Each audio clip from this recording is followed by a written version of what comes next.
आणखी एक मला विषय आज आवर्जून बोलावासा वाटतोय, की काही दिवसापूर्वी मी काही महिलांसोबत जोडले होते कामाला. तर मी नव्हते जोडले. मला हे आवर्जून सांगायचं आहे आता. मी आतिताई साठे आहेत माझी मैत्रीण, त्यांच्या कामानिमित्त गेले होते आणि तिथं गेल्यानंतर मला त्या महिला भगिनींची तिथं त्यांची ओळख झाली. नंतर त्या म्हणल्या, "ताई करू सोबत कामं आपण, काय असेल ते बघा," असं तसं. "आम्ही अमक्या-अमक्या पक्षात काम करतो, पण आता आम्हाला त्या पक्षात काम करायचं नाही." म्हटलं, "करूयात." त्याच्यानंतर 2 दिवसांनी त्यांचा स्वतःहून मला फोन आला. स्वतःहून माझ्याकडे अजूनही सगळा डेटा आहे आणि मला म्हटल्या, "ताई तुम्ही मला म्हटलं होतं आम्ही संघटनेचं आपण करूया, मग कधी येताय?" म्हटलं, "चालेल ताई, मी येते. उद्या येते," म्हटलं मी आणि मग दुसऱ्या दिवशी मी गेले त्यांच्याकडं. म्हणजे ह्या अगोदर मला यांनी प्रस्ताव मांडला, ह्या मला बोलल्यात, फोन यांचा मला आला आणि म्हणून मी त्यांनी बोलवलं म्हणून मी गेले. म्हटलं, "चालेल, येते," म्हटलं मी, "भेटूया आपण, बोलूया, करू विचार याच्यावर." तिथं गेल्यानंतर मग काय संघटनेचं नाव ठेवायचं, कसं काय करायचं वगैरे अशी चर्चा झाली. मग मी त्यांना नाव सुचवत होते आणि मग तेवढ्यात मध्ये अन्याय तेथे प्रतिकार ही माझी संघटना आहे, हे ब्रीदवाक्य माझं आहे. माझ्या YouTubeच्या जर याला पाहिलं तर जेव्हापासून मी YouTube चालू केलं तेव्हापासून अन्याय तेथे प्रतिकार हे पहिलंच तुम्हाला ब्रीदवाक्य माझं दिसेल, बॅनर दिसेल त्याचा. आणि माझ्या डोक्यामध्ये ते होतंच, की मला याचं संघटनेत रूपांतर करायचंय. तर मग मी त्यांना म्हटलं, "ठीक आहे, चालेल. मग आपण नाहीतर मग आपण अन्याय तेथे प्रतिकार हे नाव कसं राहील?" तर त्या म्हटल्या, "ठीक आहे ताई, चांगलं आहे मग." स्वतःहून मला त्या लेडी म्हटल्या, की "मला अध्यक्ष व्हायचंय. अध्यक्षपद मला पाहिजेच. मला काही दुसरं पद आवडत नाही. मी हपापलेली बाई नाहीये. मी फार मोकळ्या मनाची आहे." मी म्हटलं, "चालेल ताई, काही हरकत नाही. तुम्ही घ्या अध्यक्षपद." मग ज्यावेळेला आम्ही संस्था रजिस्टरला टाकली त्यावेळेला संघटना नव्हती, संस्था रजिस्टरला टाकली होती. त्यावेळेला विषय असा झाला, की त्यांनी सांगितलं आयुक्तांनी, की "अन्याय तेथे प्रतिकार या नावाची संघटना स्थापन होऊ शकत नाही. तुम्ही दुसरं नाव सुचवा." आणि मग दुसरं नाव ह्या म्हटल्या, "नाही, याच नावाने आपली ओळख झालेली आहे." कारण त्याच्या अगोदर आम्ही 1-2 कामं केली होती सोबत. त्यामुळं आपल्याला हेच नाव पाहिजे ताई. आणि मग त्यांनी नाही म्हटल्यावर मग फक्त ते नाव ठेवलं आणि कामं करत होतो आम्ही. कामं करत असताना तुम्हाला सांगते असा अनुभव आला ना, की माझ्या तोंडावर चांगलं बोलायचं आणि माघारी मला फार भयंकर घाण गलिच्छ बोलायचं. कुठून तरी कधीतरी कळत असतं. कधीतरी कळत असतं. मी माझ्या एका कामामध्ये त्यांना घेतलं होतं. अगदी एका पीडित महिलेची वसुली करून द्यायची होती. एका वकिलाकडे पैसे होते आणि त्या ठिकाणी खरं तर मी आरतीताईंना बोलावलं होतं. मी यांना बोलावलं नव्हतं. आज मी आरतीताई सुद्धा सांगतील. परंतु आरतीताई बोलल्यात, की "ताई त्या आहेत आपल्या भगिनी, त्यांना पण घ्यायचं का?" म्हटलं, "घ्या ताई, काही हरकत नाही. आणा त्यांनाही." मी त्याचा मोबदला त्यांना अगदी फार इमानदार बाई आहे मी. इमानदारीने मी फक्त 15 मिनिटाचं काम होतं आणि जे झालं ते माझ्यामुळं झालं. अगदीच मला त्याचा अभिमानच आहे. मी पीडित महिलांना न्याय देते. हो. मला ज्या महिलेला मी न्याय दिलाय, जिचे पैसे मी काढून दिले, तिने मला तिच्या स्वइच्छेने पैसे दिलेत. मी त्यातला हिस्सा यांना दिलाय बरोबरीचा. बरं का? काम माझ्याकडे आलेलं तरी मी बरोबरीचा हिस्सा दिलाय त्यांना. मी नाही गद्दारी केली. आणि त्याच्यानंतर ह्यांचं वारंवार मला टॉर्चर करणं, वारंवार यांचा त्रास मला असह्य झाला होता मला अक्षरशः. आणि मग मी एक दिवस ठरवलं, की मला नाही काम करायचं. म्हणजे यांच्यासोबत 2 मुलंही होती.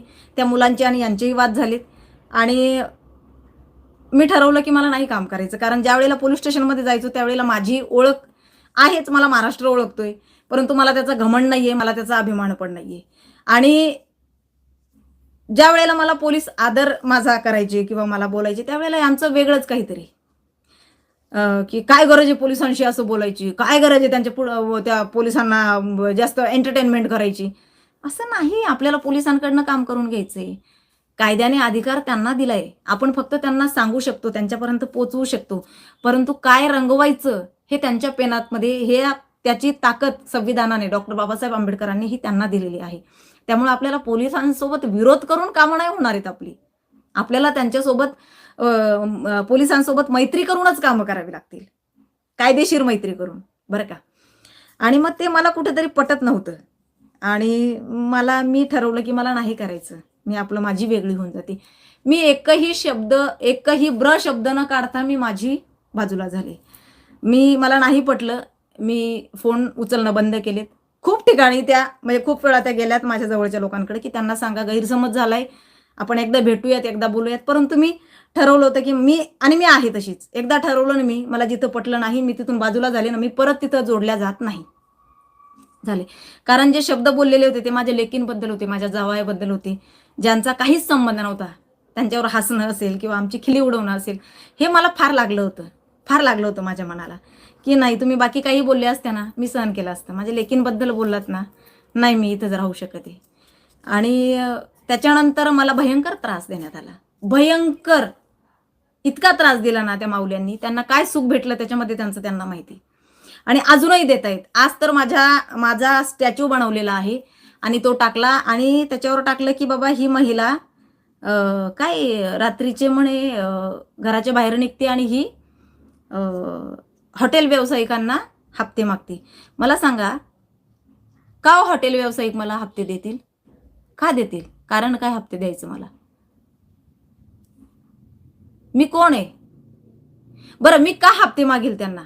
सगळ्यात महत्वाचा मुद्दा हाही आहे. का मागेल मी? हो, मी खरंच 12 नंतर मी बाहेर पडते. परंतु मी कुठल्या कामासाठी पडते ना, ते आज मी तुम्हाला सांगते. मी आत्तापर्यंत 16 ते 17 बांगलादेशी महिला पकडून दिल्या एटीएसच्या टीमला. आणि त्या बांगलादेशी महिला ज्या वेळेला आम्हाला खबर लागते की त्या या ठिकाणी आहेत, त्या ठिकाणी मी आत्तापर्यंत नव्हतं सांगितलं, पण आज मी सांगते तुम्हाला. आणि याच्यानंतर मी आता व्हिडिओ सुद्धा टाकणार आहे. कारण मला त्या टीमनेच रिक्वेस्ट केली होती की ताई व्हिडिओ टाकू नका, जर तुम्ही हे करताय कामाचं कळलं तर मग आपल्याला हे पकडायला कठीण जाईल. परंतु आज मी त्यांना रिक्वेस्ट केली की साहेब, आता फार माझ्या जीवावर आलेलं आहे, माझ्या प्रतिष्ठेवर आलेलं आहे आणि आता मला हे बोलणं फार गरजेचं आहे. त्यामुळे मी आत्ता बोलणार सुद्धा आणि याच्यानंतर ज्या वेळेला तुमच्या ताब्यात मी महिला देईल त्यावेळेला मी व्हिडिओ टाकणार सुद्धा. आणि त्यांनी सांगितलं, जेव्हा त्यांना मी काही ते स्क्रीनशॉट त्याच्या खाली माझ्या लेकींबद्दल घाणघाण बोलण्यात आलेलं आहे. अरे तुमच्याही पोटीपाटी आहेत ना, तुमच्याही पोटीपाटी लेकीबाळी आहेत, लेकरं आहेत. तुमची म्हणजे मी तर नाही मानत तुम्हाला माझी दुश्मन, अजिबातच नाही, बिलकुल नाही. मी जगात माझी दुश्मन कुणालाच मानत नाहीये किंवा जगात मध्ये माझी स्पर्धकही कुणाला मानत नाही. माझी स्पर्धक मी स्वतः आहे. हां, मी माझ्या लेवलची कुणालाच समजत नाहीये. त्यामुळे मी कुणाची पंगाच घेत नाहीये. मी नाही, जे चुकीचं असेल ना ते मी मांडते. हा माझा स्वभाव आहे. परंतु याच्यावरून मात्र कळलंय की मानसिकता किती वाईट आहे तुमची ती, की भांडण तुमचं माझं होतं. काहीच नाही. परवाच्या दिवशी आम्ही नारायणपूरला चाललो होतो. नारायणपूरला जाताना काही टुकारपोरं, माझी लेक होती, माझी बहीण होती, माझा जावाई होता सोबत. आम्ही नारायणपूरला दर्शनाला चाललो होतो की याच्या दिवशी आपण जाऊ शकलो नाही. घुटीला गेले होते मी माझ्या गुरूंच्या, तिथं आम्ही दत्त जयंती साजरी केली. तर म्हटलं चला रे आता आपण नारायणपूरला जाऊ, आपण जाऊ शकलो नाही दत्त जयंतीच्या दिवशी, तर आता जाऊन दर्शन घेऊन येऊ. आणि तिकडं चालू असताना तिथं काही मुलं धिंगाणा घालत होती आणि त्यांना मी जाब विचारला की का धिंगाणा घालताय रे बाबांनो, का मस्ती, का तुम्ही माऱ्या करताय, म्हणून तुला काय करायचं. आणि मला गलिच्छ शिवी दिली आणि त्यांनी गाड्या पळवल्या. म्हणून मी पोरांना म्हटलं घ्या रे याच्या मागं गाडी, कुठे चालली ते बघूया. आणि तेवढ्यात मी 100 नंबरला फोनही केला की काही मुलं असा धांगडधिंगा करतायत. जेव्हा आम्ही गाडी नेली पुढं त्यावेळेला तिथं आम्हाला ते हुक्का दिसलाय. ते हुक्क्याचं होतं ते काय त्यांचं तिथं. आणि मग मी त्यावेळेला त्या मुलांना आम्ही जाब विचारायला उतरलो, त्यावेळेला ती आमच्या अंगावर धावून येत होती. हा व्हिडिओ मी छोटासाच टाकला होता. परंतु त्यांना असं वाटलं की हिचे कामं बंद आहेत काय, मी टाकत नाही ना. आणि त्यांना असं वाटलं की कशी काही करू शकते कामं कशी काय करू शकते आम्हाला सोडून. ही एवढी जलस वृत्ती असावी.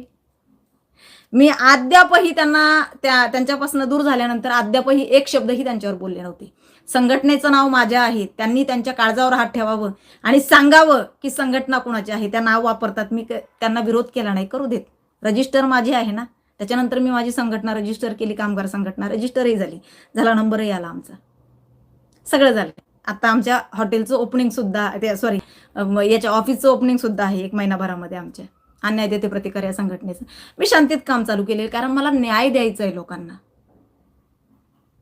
मी राजकारणात नाहीये की माझा पक्ष हा आहे, मग माझे जर काय कमी उमेदवार आले निवडून तर मला सत्ता भेटणार नाही, हे माझे विरोधक आहे. नाही, समाजसेवा आहे. ज्याच्या पदरात पडेल ना त्यांनी ती करावी, परंतु समाजसेवाच करावी. ज्याचं काम घेतलं ना हाती त्याच्याशी इमानदारीनंच करावं. याचं काम घेतलं, याच्याकडून कमी पैसे भेटले आणि त्याच्या विरोधात असणाऱ्या माणसाला जाऊन सेटलमेंट नाही करावी, हा माझा स्वभाव नाही, ते मी कधी करणारही नाही. फार फार भयंकर परिस्थिती आहे आणि फार विचित्र लोक आहेत, फार विचित्र आहेत. पण मला त्याचा नाही काही मी त्रास करून घेत. काय मला फरक पडणार आहे त्या गोष्टीने. फक्त फार वाईट वाटलंय आज की एवढ्या खालच्या लेवलला जावं कशासाठी. काय माझा आणि तुमचा विरोध आहे. काय केलंय मी तुमचं. तुमच्यापासून दूर गेल्यावर मी परत तुमचं नावही कुठंच घेतलं नाही. मला कोणी विचारलं असेल ना तरी मी काहीतरी वेगळं कारण सांगितलं.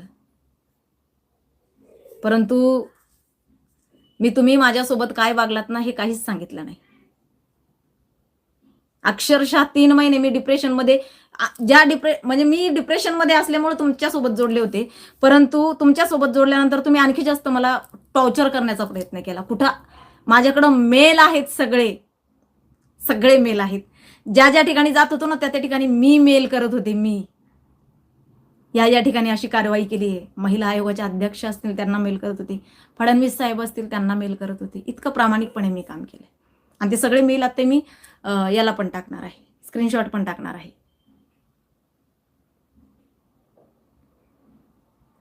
हरकत नाहीये. पण या व्हिडिओच्या माध्यमातून त्या महिलांना मी विनंती करेल की स्वतःला तुम्ही डॉक्टर बाबासाहेब आंबेडकर यांच्या अनुयायी समजताय ना. डॉक्टर बाबासाहेब आंबेडकरांनी कुणावर अन्याय केला नाही हो. कुणावर अन्याय केला नाही. अन्याय होतोय म्हणून त्यांनी हा लढा उभारला होता. असतं तो आहे वरचा, बघतोय सगळं. कुणाचंच मन कधीच दुखू नये. कारण काय ना, आत्मा परमात्मा असतो, लक्षात घ्या. आणि तो ज्या वेळेला दुखतो ना त्यावेळेला न्याय तो करत असतो. विश्वास आहे माझा. हरकत नाही.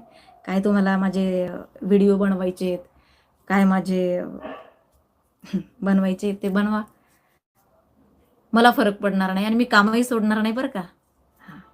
कारण अख्खी रोहित पवारची टीम माझ्या मागे लागली होती. अख्खी शरद पवाराची टीम माझ्या मागे लागली होती. इतकं भयंकर त्रास दिलाय मला 2 वर्ष. नाही हटले मी. माझं मी बोलणं मांडत राहिले. आणि त्याचे परिणाम काय झालेत ना, ज्या वेळेला मी आता देवदर्शनासाठी गेले होते ना 4 दिवस, त्यावेळेला प्रत्येक ठिकाणी माणसं माझ्या जवळ येऊन बोलत होते आणि मला सांगत होते की ताई तुम्ही बोललात ना ते खरं झालं. खरंच मराठा समाजाचं फार मोठं नुकसान झालेलं आहे. आम्हाला त्यावेळेला तुमचा राग येत होता. परंतु ज्या वेळेला आत्ता आमच्या मुलांचं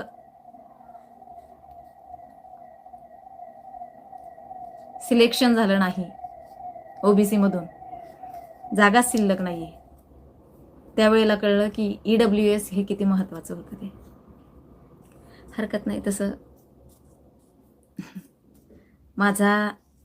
माझ्या परमात्म्यावर, माझ्या गुरुवर माझा फार विश्वास आहे. त्यामुळं सद्गुरू सारिका असता पाठी राखा, इतरांचा लेखा कोण करे. राजयाची कांता काय भीक मागे, मनाची आजोगी सिद्धी पावे. तर हरकत नाहीये. चालू द्या तुमचं. तुम्हाला समाधान भेटतंय ना त्याच्यामुळं घ्या तुम्ही. आत्मिक समाधान घ्या त्याचं. हरकत नाही. वाईट वाटलं फक्त माझ्या लेकींच्या बद्दल त्याच्यावर कमेंट करण्यात आल्या. फेक अकाउंट तुमचेच आहेत. तुम्हीच फेक अकाउंट काढून खाली माझ्या लेकींबद्दल कमेंट करताय. तुम्हीच लोकांना सांगतायत, हे मला लोक सुद्धा सांगतायत. तुम्हीच लोकांना सांगतायत की खाली तिथं कमेंट करा, ही संगीता वानखेडे आहे, ही संगीता वानखेडे आहे. आणि लोक करतायत त्या पद्धतीत कमेंट. हरकत नाही. चला रजा घेते. बाकी संगीता नाही करे, तुला सुट्टी नाही. सुरुवात झाली तुझी, लक्षात घे. चला रजा घेते. जय हिंद, जय भीम, जय हिंद, जय शिवराय. रजा घेते. जय हिंदू राष्ट्र. गुड नाईट, शुभरात्री. श्री स्वामी समर्थ.